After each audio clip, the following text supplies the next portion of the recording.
I, Michael, 28M, proposed to my girlfriend, Tanya, 27F, of 4 years last month. We were both excited and started planning our engagement party right away. Tanya has always been close to her childhood friend, Steve, 29M, and I never had any issues with their friendship until now. Some background: Tanya and Steve grew up together in a small town called Millbrook. Their families were neighbors, and they've been friends for over 20 years. They went to the same schools, joined the same clubs, and were practically inseparable throughout their childhood and teenage years. Tanya was always the studious one, while Steve was more of a class clown. They balanced each other out, with Tanya keeping Steve grounded and Steve helping Tanya loosen up. When Tanya moved to the city for college, Steve followed her a year later. They ended up at the same university, though in different programs.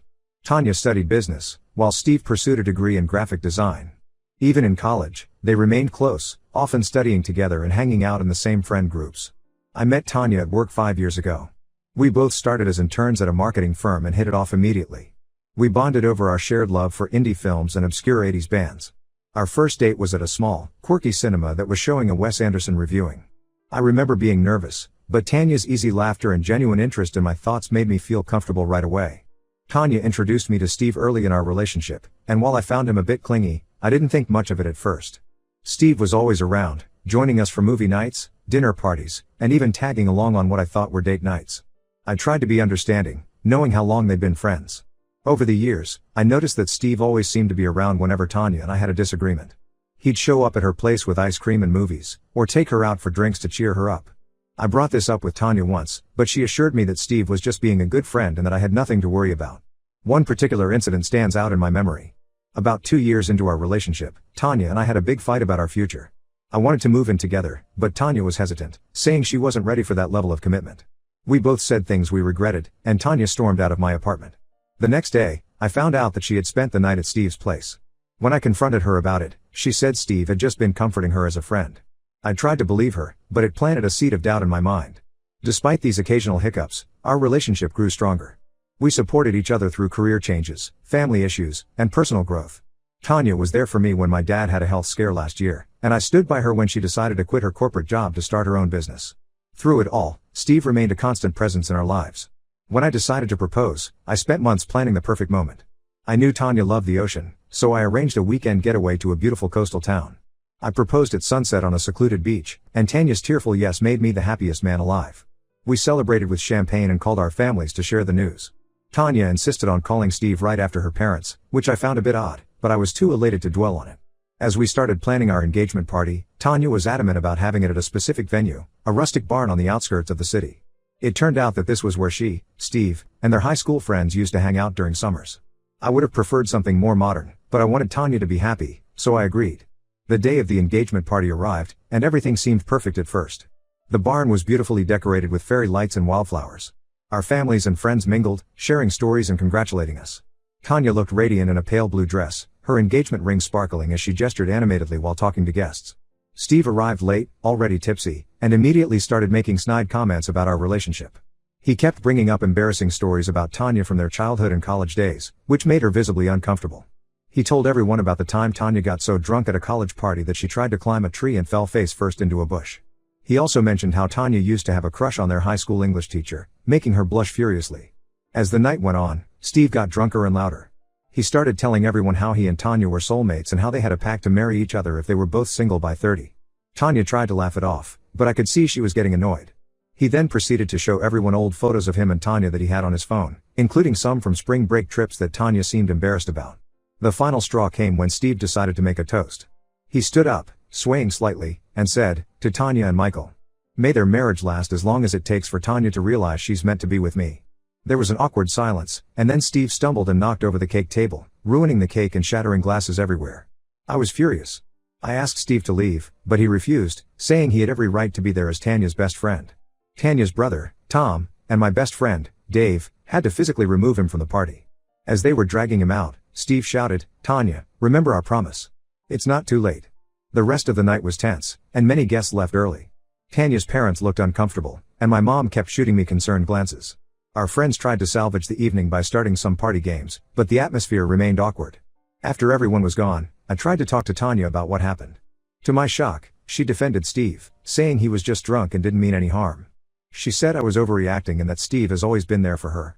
We got into a huge argument, with me pointing out all the time Steve had interfered in our relationship, and Tanya accusing me of being jealous and controlling. I brought up how Steve always seemed to insert himself into our relationship problems, and how his soulmate's comment was completely inappropriate.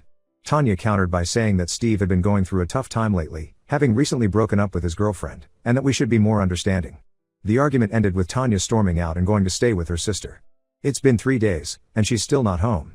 She's texted me saying she needs space to think about things. I'm hurt and confused. Am I overreacting? Should I just accept that Steve will always be a part of our lives, even if he clearly has feelings for my fiancée? I love Tanya, but I don't know if I can marry someone who puts her friends' feelings above our relationship.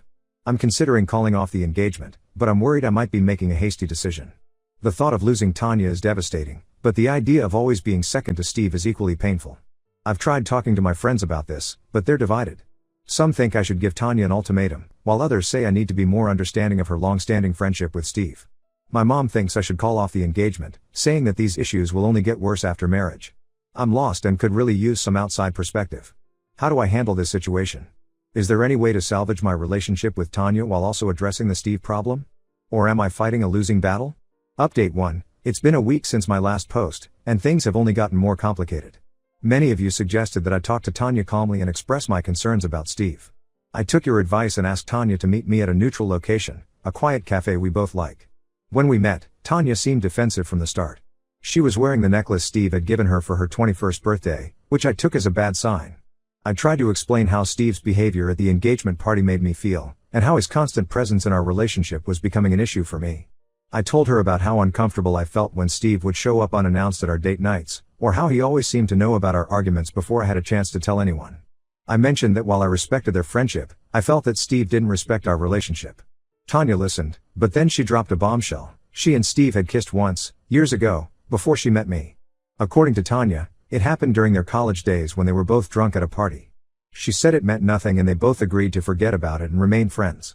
She swore she never had romantic feelings for Steve and that she chose to be with me. I was stunned. Not only because of the kiss but because Tanya had never mentioned this before. When I asked why she kept it from me, she said she didn't think it was important and didn't want to create unnecessary drama.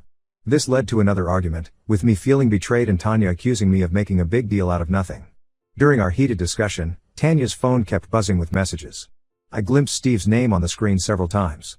When I pointed this out, Tanya got defensive again and said I was being paranoid. She refused to show me the messages, saying I needed to trust her.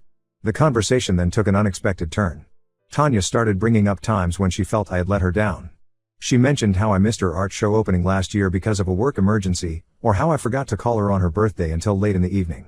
She said that Steve was always there for her during these moments, implying that I wasn't as reliable as him. I tried to defend myself, reminding her of all the times I had been there for her, like when I stayed up all night helping her prepare for a big presentation, or when I surprised her with a weekend getaway after she lost a major client. But Tanya seemed determined to paint Steve as the perfect friend and me as the neglectful boyfriend. The meeting ended with both of us angry and frustrated. Tanya went back to her sister's place, and I returned to our empty apartment, feeling more lost than ever. As I sat alone in our living room, surrounded by photos of our happy times together, I couldn't help but wonder if those moments were as meaningful to Tanya as they were to me. To make matters worse, I received a call from Steve the next day. He apologized for his behavior at the party, blaming it on too much alcohol. But then he had the audacity to tell me that I should back off and give Tanya some space. He said he knew her better than anyone and that I was suffocating her with my jealousy. I was furious but managed to keep my cool. I told Steve that his behavior was inappropriate and that he needed to respect my relationship with Tanya. He laughed it off, saying that I was too uptight and that Tanya needed someone who could keep up with her. Before I could respond, he hung up. The call left me shaken. It was clear that Steve had no intention of backing down, and worse, he seemed to think he had some claim on Tanya. I couldn't help but wonder if Tanya had been talking to him about our problems, giving him ammunition to use against me. I spent the next few days in a daze, going through the motions at work but unable to focus on anything. My colleagues noticed my distraction, but I couldn't bring myself to explain the situation to them. How could I admit that my fiancé's best friend was trying to sabotage our relationship? I tried reaching out to Tanya's sister, hoping to get some insight into what Tanya was thinking. But her sister was evasive, saying only that Tanya needed time to sort out her feelings. This didn't reassure me at all. What feelings did she need to sort out? Shouldn't her feelings for me, her fiancé, be clear? As the days passed, I found myself obsessively checking Tanya's social media accounts, looking for any sign of what she might be thinking or doing. I noticed that she had changed her profile picture from one of us together to a solo shot of herself. It was a small thing, but it felt like a stab to my heart. I'm at my wit's end. I love Tanya, but I'm starting to wonder if our relationship can survive this. The trust between us feels broken, and I'm not sure how to rebuild it. Some friends are telling me to fight for the relationship, while others are suggesting I cut my losses and move on. I've decided to give Tanya 1 week to sort out her feelings. If she can't commit to our relationship and set clear boundaries with Steve, I think I'll have no choice but to end things. It's going to be a long week of soul searching for both of us. Part of me hopes that Tanya will realize what she's risking and come back to me, ready to work on our relationship. But another part of me is preparing for the worst, steeling myself for the possibility that this might be the end of our story together. As I wait for Tanya's decision, I find myself reflecting on our relationship, wondering if there were signs I missed along the way. Were Steve's feelings for Tanya always this obvious, and I was just too blind to see them? Or did something change recently to bring these issues to the surface? I'm trying to stay busy to keep my mind off things. I've thrown myself into work, taken up running, and even started learning to cook, something Tanya always encouraged me to do. But in the quiet moments, when I'm alone with my thoughts, I can't help but wonder, what will my life look like if Tanya chooses Steve over me? Update 2. It's been 2 weeks since my last update, and I'm writing this with a heavy heart. The situation with Tanya and Steve has come to a head, and not in the way I had hoped. After giving Tanya a week to think things over, we agreed to meet at our apartment to talk. I was nervous but hopeful that we could work things out. I spent the day before our meeting cleaning the apartment, making it look just the way Tanya likes it. I even bought her favorite flowers, hoping to remind her of the good times we've shared in our home. When Tanya arrived, she seemed subdued and wouldn't meet my eyes. I noticed she wasn't wearing her engagement ring, and my heart sank. We sat down on the couch where we'd spent so many evenings cuddled up watching movies, but now it felt like there was an ocean between us. As we sat down, Tanya finally opened up. She admitted that my ultimatum had forced her to confront her feelings, and she realized that she couldn't choose between Steve and me. She said she loved me, but she also couldn't imagine her life without Steve in it. I was devastated. I asked her point blank if she had feelings for Steve, and after a long pause, she nodded. She said she had been suppressing these feelings for years, convincing herself that they were just close friends. But the events of the past few weeks had brought everything to the surface. Tanya then revealed that she and Steve had been spending a lot of time together while she was staying at her sister's place. They had long talks about their history and their feelings. She swore nothing physical happened, but the emotional intimacy was clear. She told me about how Steve had been there for her during some of the toughest times in her life, when her parents were going through a nasty divorce, when she was struggling with depression in college, and when she was unsure about her career path. She said that Steve understood her in a way that no one else did, not even me. I felt like I had been punched in the gut. All the signs had been there, but I had chosen to ignore them. I remembered all the times Steve had shown up uninvited to our dates, all the inside jokes between them that I never understood, all the long phone calls that would end abruptly when I entered the room. Tanya was crying now, saying she never meant to hurt me and that she was confused about what she wanted. She said she loved me and valued the life we had built together, but she couldn't deny her feelings for Steve any longer. In that moment, I knew what I had to do. With a calm I didn't feel, I told Tanya that I was calling off the engagement. I couldn't be with someone who wasn't sure about me, and I deserved someone who would choose me without hesitation. Tanya seemed shocked, as if she had expected me to fight for her. She started to protest, saying we could work things out, that she just needed more time. But I stood firm. I told her that I couldn't be in a relationship where I was always wondering if I was second best. I asked Tanya to pack her things and leave. As she was gathering her stuff, sobbing quietly, I removed my engagement ring and placed it on the coffee table next to the wilting flowers I had bought earlier. Watching Tanya pack up her life from our shared apartment was one of the hardest things I've ever done. Each item she took felt like she was erasing a piece of our life together. The framed photo of us from our first vacation, the silly mug I had given her for our second anniversary, the oversized sweater of mine she always wore on lazy Sundays, all of it went into boxes, taking my dreams of our future along with them. As Tanya was about to leave, she turned to me with tears in her eyes and said, "I'm sorry, Michael. I never meant for this to happen." I couldn't bring myself to respond. I just nodded, fighting back my own tears. As the door closed behind her, I felt a finality that broke something inside me. The next few days were a blur. I informed our families and close friends about the broken engagement. Most were supportive, though Tanya's family was upset and tried to convince me to reconsider. Her mom called me, pleading that Tanya was just confused and that we could work things out. But I knew in my heart that it was over. I've since learned from mutual friends that Tanya moved in with her sister permanently and that Steve has been spending a lot of time there.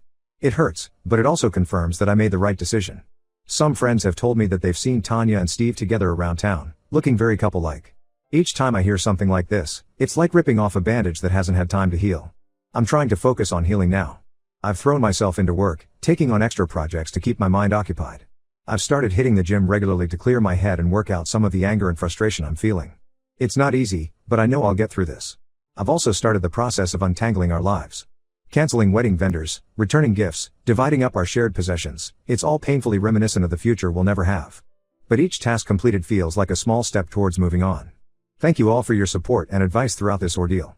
It's been a painful lesson, but I'm grateful for the clarity it's brought me. I know I deserve someone who will choose me unequivocally, and I won't settle for less in the future. Update 3, it's been a month since my last update, and I wanted to share some final thoughts on this chapter of my life. The aftermath of ending my engagement with Tanya has been challenging, but I'm slowly finding my feet again.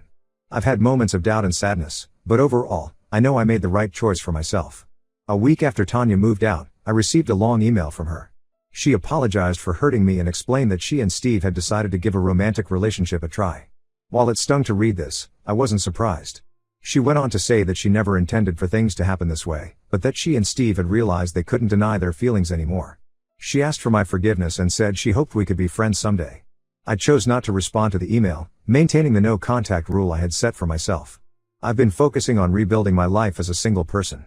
I've redecorated the apartment, removing all traces of Tanya and our life together. It's been therapeutic in a way, like I'm reclaiming my space and my identity. I painted the walls a color Tanya always vetoed, rearranged the furniture, and bought some new art pieces that reflect my own tastes. My friends and family have been incredibly supportive. They've kept me busy with dinners, game nights, and outdoor activities. Last weekend, my college buddies organized a camping trip. Sitting around the campfire, sharing stories and laughing, I felt a glimmer of my old self returning. I've also started seeing a counselor to work through my feelings about the breakup and to address some trust issues that have surfaced. It's been helpful to have an objective person to talk to about everything that happened. Through these sessions, I'm learning to set healthier boundaries and to recognize red flags in relationships. As for Steve, I heard through the grapevine that he and Tanya went on a romantic getaway together. While this information initially upset me, I realized that their relationship is no longer my concern. I've blocked both of them on all social media platforms to avoid any unwanted updates about their lives. Work has been a good distraction. I've taken on a challenging new project that's keeping me busy and engaged. My boss has noticed my increased focus and dedication, and there's been talk of a potential promotion. It's nice to have something positive to look forward to. I've also reconnected with some old hobbies that I had let slide during my relationship with Tanya. I've joined a local photography club and have been spending weekends exploring the city, camera in hand. It's reminded me of the person I was before Tanya, and the person I can be on my own. Looking back, I can see the red flags I missed throughout my relationship with Tanya. Her inability to set boundaries with Steve, the emotional dependence they had on each other, and the way she constantly sought his approval, it was all there, I just didn't want to see it. This experience has taught me a lot about self-respect and the importance of clear boundaries in relationships. I know now what I want and deserve in a partner, and I won't settle for less. I've learned that love shouldn't feel like a constant struggle or competition.